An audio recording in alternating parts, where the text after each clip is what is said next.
Hello प्यारे बच्चों, आप सभी का अपना यूट्यूब चैनल YRS क्लास में बहुत बहुत स्वागत है।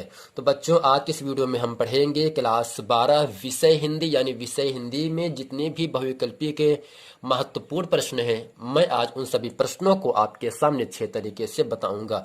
चलते हैं प्रश्न नंबर 1। प्रश्न नंबर 1 आपके सामने कह रहा है, विष्णु प्रभाकर द्वारा रचित आवारा मसीहा किस प्रसिद्ध लेखक की जीवनी है। यानी प्यारे बच्चों, जो आवारा मसीहा है ये किसने लिखा? विष्णु प्रभाकर ने लिखा। और किस प्रसिद्ध लेखक की जीवनी है?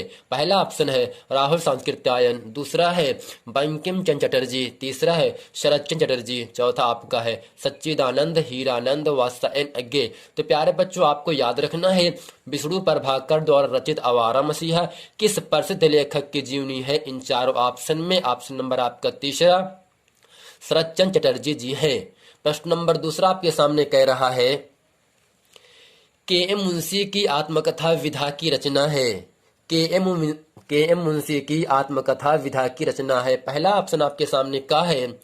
मेरी कहानी, दूसरा है आधे रास्ते और सीधी चट्टान, तीसरा है 60 वर्ष एक रेखांकन, चौथा आपका है नीड़ का निर्माण फिर। तो प्यारे बच्चों, आपको याद रखना है के.एम. मुंशी की आत्मकथा विधा की रचना है। इन चारों ऑप्शन में ऑप्शन नंबर आपका दूसरा आधे रास्ते और सीधी चट्टान क्या है? एक आत्मकथा विधा की रचना है। प्रश्न नंबर नेक्स्ट आपसे कह रहा है, निम्नलिखित में से कौन उपन्यास नहीं है? ऑप्शन पहला है बाणभट्ट की आत्मकथा, दूसरा है मैला आंचल, तीसरा है शेखर एक जीवनी, चौथा है संस्कृत के 4 अध्याय। तो प्यारे बच्चों, इनमें से कौन सा उपन्यास नहीं है? इन चारों ऑप्शन में ऑप्शन नंबर आपका घ संस्कृत के 4 अध्याय, ये आपका उपन्यास नहीं है।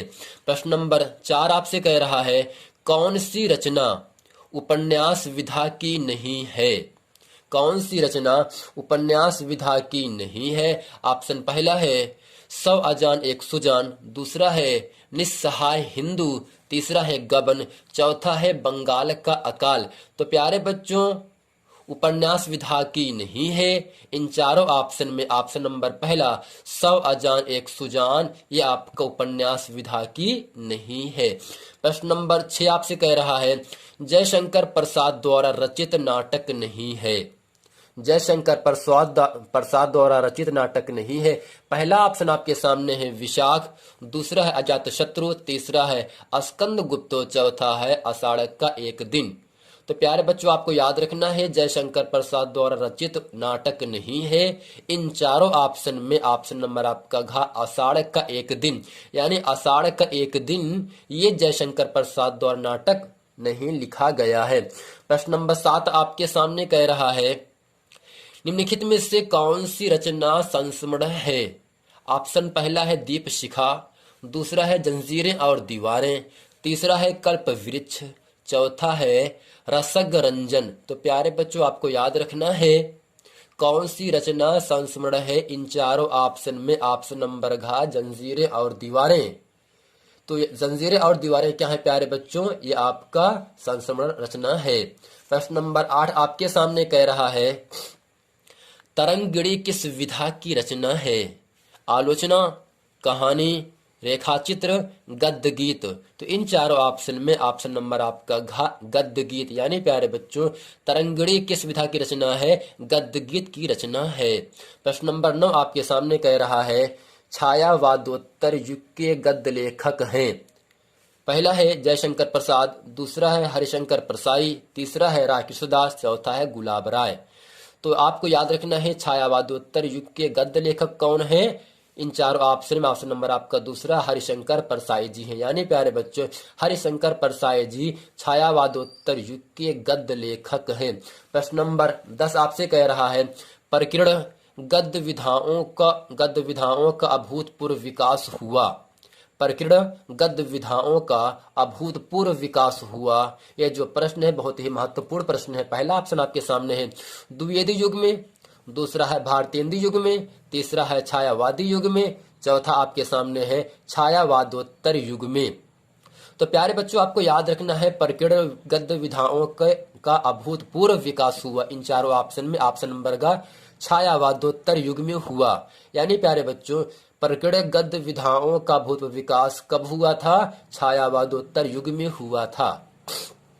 प्रश्न नंबर 11 आपसे कह रहा है, हिंदी का पहला मौलिक उपन्यास है। ये जो प्रश्न प्यारे बच्चों है, एग्जाम में कई बार प्रश्न पूछा गया है, इसलिए एग्जाम के दृष्टि से ये जो प्रश्न है बहुत ही महत्वपूर्ण प्रश्न है।